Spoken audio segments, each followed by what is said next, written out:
Terminamos de amueblar y decorar nuestra casa y de repente nos damos cuenta que hemos cometido una serie de errores que estropean el conjunto. Tranquilos, que aquí estoy yo, que voy a daros solución a esa serie de errores de una manera sencilla, pero que funciona.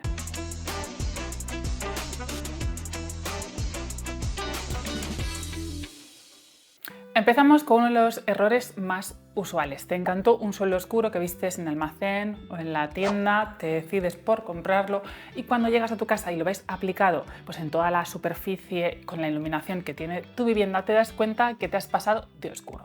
Pues bien, tiene parte de solución. Te voy a contar 3 posibles según en el estado que te encuentres en la decoración o reforma de tu vivienda. La primera sería que si simplemente has colocado el suelo pero todavía te quedan otras fases de obra, como por ejemplo pintar, es que en este caso optes por pintar de un color muy claro, lo más claro posible, preferentemente si es blanco, porque de esta manera pues vamos a conseguir iluminar mucho más el espacio y contrastar con ese suelo tan oscuro, restándole algo de oscuridad. La segunda opción sería que si ya has acabado la obra pero aún no has amueblado, pues a la hora de amueblar optes también, sobre todo si son las piezas más grandes, por muebles de colores claros, como puede ser pues la mesa de comedor, el sofá, la cama, el mueble de televisión, muebles que tienen bastante importancia. De esta manera también pues vamos a compensar un poquito ese suelo tan oscuro añadiendo luminosidad. Y la tercera opción sería sin duda el uso de alfombras, ya que es un elemento que ocupa bastante superficie y que encima lo estamos colocando a nivel de suelo. Por eso os digo que es un elemento perfecto, que aunque nuestra casa haya quedado con un suelo algo oscuro, incluso tampoco hayamos pintado todas las paredes de blanco, pero el hecho de añadir este tipo de alfombras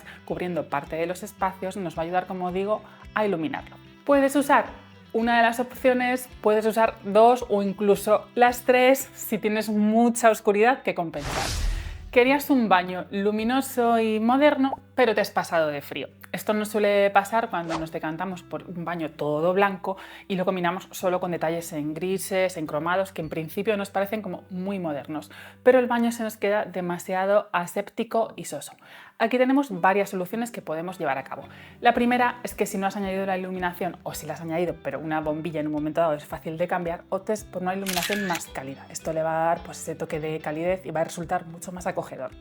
Si aún no hemos elegido el mueble principal del baño, aquí lo ideal podría ser optar por acabados en madera, que le va a dar también ese toque de calidez y le van a restar frialdad. Y ya por último, pues la opción más sencilla cuando ya tenemos todo elegido o si queremos complementar es añadir textiles, es decir, pues todas las toallas, albornoces, incluso los complementos. Aquí también le podemos dar ese toque de calidez, de textura o incluso de color para que nuestro baño no parezca tan frío. Precisamente hablando de blancos, todos sabemos que es un color que hace todo mucho más amplio y luminoso, pero ojo, que si nos pasamos de blanco podemos acabar teniendo un resultado demasiado soso y demasiado aséptico. ¿Cómo compensamos esto? Si aún estamos en la etapa incluso de pintura que podemos añadir alguna pequeña modificación, pues podemos aprovechar para pintar alguna de las paredes en un tono de color o incluso poder añadir un papel pintado o un mural que le dé algo de textura, de color y de ambiente al espacio. Al contrario que hacíamos con el suelo oscuro, si llega el momento de elegir los muebles y vemos que todo es demasiado blanco, toda la envolvente es demasiado clara, pues aquí también podemos optar por añadir algunos muebles que tengan algo más de color, que tengan acabados en madera, que tengan textura. De esta manera pues también vamos a añadir pues ese toque que nos faltaba para que no se vea todo demasiado soso. Por supuesto, para compensar el exceso de blanco y darle calidez a un espacio, lo ideal también es que iluminemos con una iluminación cálida, que ya sabéis que tiene una temperatura de color por debajo de los 3000 grados Kelvin. Este es un truco que también siempre funciona. Y si al final tenemos una envolvente muy blanca porque hemos elegido suelos claros, ya hemos acabado de pintar, incluso hasta los muebles son claros y vemos que le falta personalidad al espacio, pues aquí podemos tirar de los complementos, de los textiles como los cojines, las cortinas, incluso alguna tapicería especial, pues para añadir todo ese contraste y darle mucha más vida a nuestro hogar. Al igual que podemos pasarnos de blanco, podemos pasarnos al elegir acabados demasiado lisos, demasiado minimalistas. Porque lo que necesita muchas veces un espacio es textura. Esto va a ayudar a dar sensación de movimiento, a dar sensación de profundidad y hacer los espacios pues mucho más acogedores. Lo ideal en este caso es que podamos añadir elementos o tapicerías, textiles que tengan pues una tela con bastante relieve, con mucha textura. Esto, como os digo, da siempre una sensación también de calidez y de profundidad. No parece un espacio tan plano.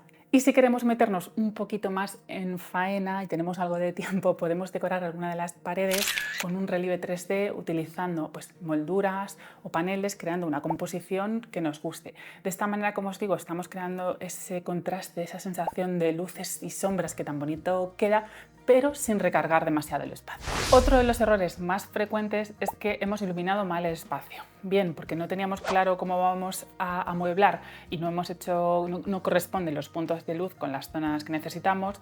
Bien, porque hemos empotrado todo techo, porque hemos pensado que era mejor y luego nos falta luz en distintas zonas, o bien porque la vivienda que tenemos solo tenía un único punto de luz en el techo y no teníamos mucha más opción.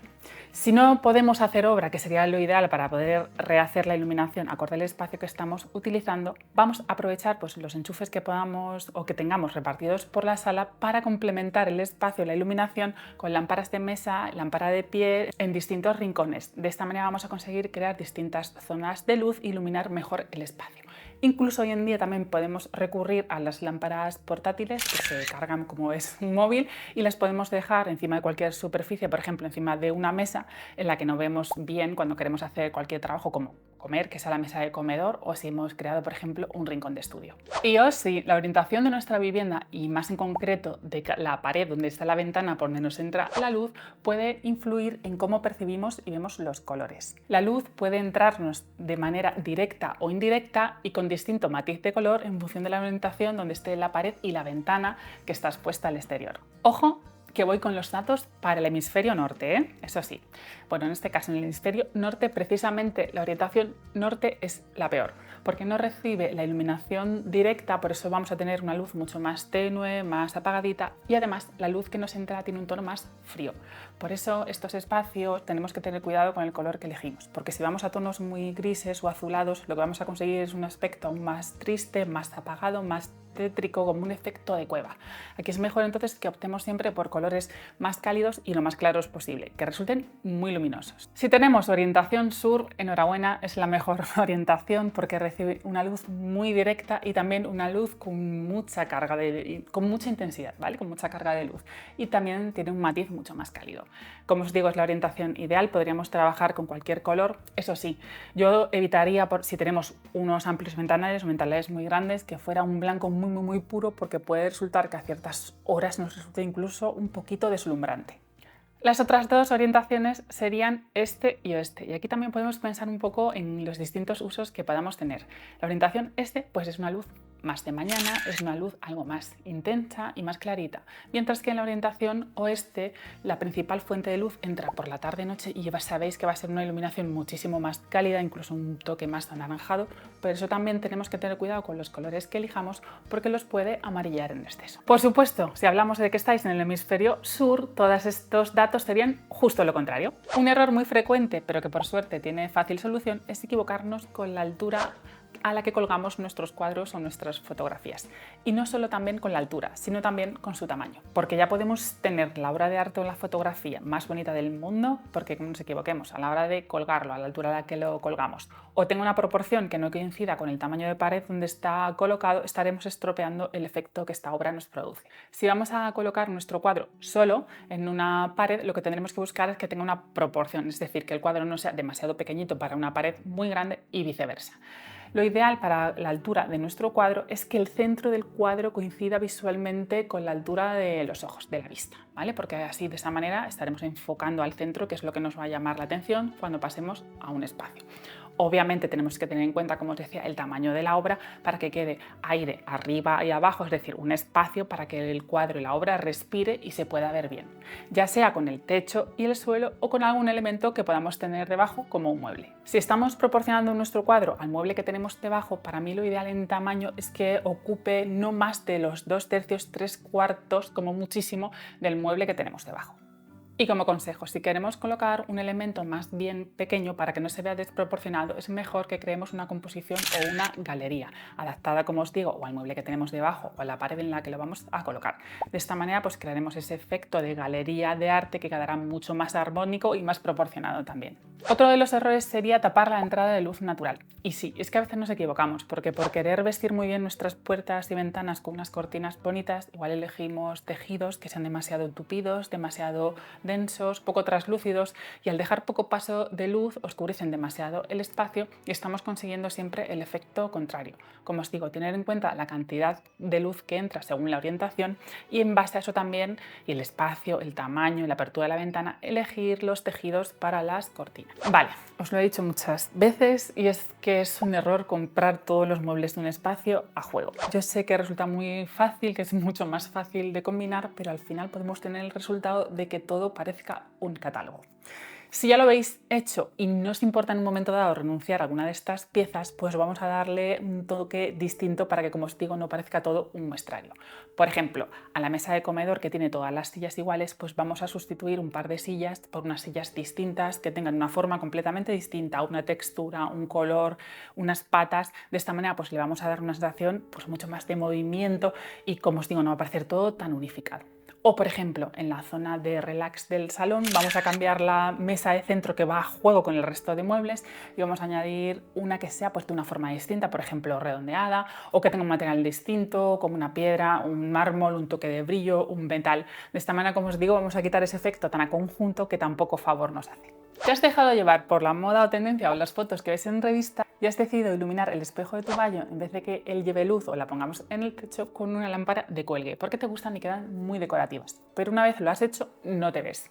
Y aquí has podido cometer varios errores. Lo primero, la altura de la lámpara. Esta, cuando la descolguemos, siempre tiene que quedar a la altura de la cara aproximadamente porque es donde necesitamos esa fuente de luz. Y también la pantalla. Mirad que sea una pantalla translúcida que deje pasar la luz porque si no simplemente estaremos enfocando hacia abajo. Si te ha pasado precisamente esto, que puede ser otro de los errores, que has cogido una pantalla opaca de las que son tipo campana que enfocan la luz hacia abajo, la manera de corregir esto es colgar la lámpara mucho más alta de manera que la luz nos bañe desde arriba y de esta manera sí que podamos vernos la cara. Otro error muy típico es colgar mal las lámparas, las alturas de las lámparas suspendidas que podemos colocar, por ejemplo, en un salón, en una cocina y que están pensadas para suspender, es decir, para que bajen desde el techo e iluminarnos, por ejemplo, pues una mesa, una encimera o una superficie de trabajo. Como os digo, están pensadas precisamente para que baje la luz hacia la superficie que necesitamos. Muchas veces nos vemos tentados de colgarlas altas porque parece que nos van a interrumpir visualmente, pero pensad que como tenemos ese elemento nunca vamos a pasar por debajo de ellas, no nos va a molestar con la altura de la cabeza y demás. Y como os digo, da igual que queden más bajitas, incluso que os pueda tapar visualmente otros espacios, porque precisamente esa es su función. Una lámpara tiene que estar siempre colgada aproximadamente a 75 centímetros de la superficie que va a iluminar, es decir, a 75 centímetros de nuestra mesa de comedor o a 75 centímetros, por ejemplo, de la península o la isla de nuestra cocina. Si no hacemos esto, realmente la lámpara no parecerá que va acompañada del conjunto que necesita iluminar, sino que estará en cierto modo flotando un poco como en tierra de nadie. Bueno, esto sé que no es culpa vuestra o nuestra, pero hay veces que cuando entras a vivir en una vivienda te das cuenta que tienes un exceso de ruido, incluso hay veces aunque sea una obra bastante nueva, una vivienda bastante nueva. Y aquí podemos tener una serie de truquillos para poder compensarlo. Por un lado, no sé si lo sabéis, pero existen unos tejidos acústicos que podemos utilizar, por ejemplo, para hacer nuestras cortinas. De esta manera también pues, estaremos ayudando a añadir una pequeña barrera para evitar que entre tanto ruido desde el exterior. También tenemos que utilizar alfombras en ciertas zonas porque también amortiguan mucho propiamente también nuestro ruido en casa y evita también pues, su vibración. Y por último, por supuesto, si tenemos una vivienda que podemos reformar, pues esta es una de las condiciones, yo creo, para vivir mejor en casa. Podemos añadir aislante trasdosando las paredes, incluso los techos, añadiendo lana de roca y también incluso si podemos mejorar acústicamente, ya no solo térmicamente, nuestras puertas y ventanas. De esta manera pues vamos a conseguir un mayor confort de ruido en nuestro interior. Sé que en la mayoría de las casas queremos un televisor grande para poder disfrutar de los momentos de ocio, de películas y series, pero realmente para mí no es un elemento demasiado bonito. Por eso no debería ser el elemento principal que veamos nada más entrar al salón. Lo principal es que proporcionemos la tele, por supuesto, a la pared donde va a estar colocada y al mueble que tengamos debajo. Este mueble, la televisión, debería ser como mucho 3/4 del mueble que tengamos debajo, o sea, no ocupar más superficie porque si no, como os digo, solo realmente estaremos viendo la televisión. Y si podemos, sería ideal que decoremos la pared que está detrás del televisor, como por ejemplo hicimos en este proyecto, que añadimos unas molduras 3D con un relieve y se pintaron de un tono más oscuro, pues para darle un aspecto, destacar esta pared y que el televisor no fuera lo primero que viéramos nada más entrar. Recuerdo que tenemos un vídeo específico en el canal hablando de este tema, que os dejo por aquí el enlace por si queréis echarle luego un vistazo. Un truco deco que os va a venir muy bien es no dejar nunca un mueble solo, sino que vamos a añadir elementos para estilizarlo. Porque no es lo mismo que tengamos una mesita auxiliar al lado del sofá que esté vacía, acá ya hemos podido añadirle pues una lamparita o un jarrón con flores. Se ve todo mucho más vestido. Nuestra mesa de centro que esté sola, o hayamos podido añadir una bandeja con detalles, una composición con velas, etc. O que tengamos un aparador contra la pared y lo esté el aparador solo, ahí parece que está flotando en tierra de nadie, a que lo hayamos estilizado, le hayamos podido añadir unos jarrones, unas lámparas, incluso una composición de cuadros o fotografías. Siempre es importante que terminemos de vestir los muebles. No se trata de cargarlos en exceso, pero sí de añadirle algún detalle. Vale, hemos comprado un sofá que va colocado pues, en el centro de la sala o una cheslón y no nos gusta que se vea la trasera o el lateral porque al final el modelo no tiene una trasera o un lateral demasiado bonito. Tranquilos que podemos hacer cositas para solucionarlo. Por ejemplo, lo que es el lateral de nuestro cheslón podemos poner una estantería auxiliar con huecos. Aquí nos puede servir desde mesita auxiliar para que podamos colocar pues, una lamparita y dejar elementos que tengamos en la mano, colocar unos libros, unas plantas. De esta manera estaremos tapando el lateral que no nos gusta y también creando un elemento auxiliar que nos viene súper bien. Si nos pasa con la trasera, pues igual, aquí sería un sitio perfecto para poder añadir una consola que podamos decorar pues, con algunos detalles, unas lámparas, unos jarrones, que también nos puede servir incluso de separación del espacio. Le estamos dando como más, estamos remarcando esa separación. Y bueno, si no tenemos espacio, no tenemos mucho presupuesto, pues también podemos tirar de mantas o plates que coloquemos estratégicamente dejando caer hacia atrás de manera que creemos un efecto que tape un poquito visualmente o que nos distraiga de esa trasera que no nos gusta. Hemos hecho un repaso por nada más y nada menos que 16 errores, pero estoy seguro que os han pasado muchas cosas más. Si me los dejáis en comentario, los tendremos en cuenta seguro para utilizarlos en un próximo vídeo. También me gustaría saber cuál de estos errores y sus soluciones que os he contado hoy os parece mucho más útil que os pueda venir en casa. Y bueno, como siempre os digo, espero que os haya gustado el vídeo. Me gustaría, como siempre, pues que le deis like, que compartáis y que os suscribáis al canal para que no os podáis perder el siguiente. ¡Hasta pronto!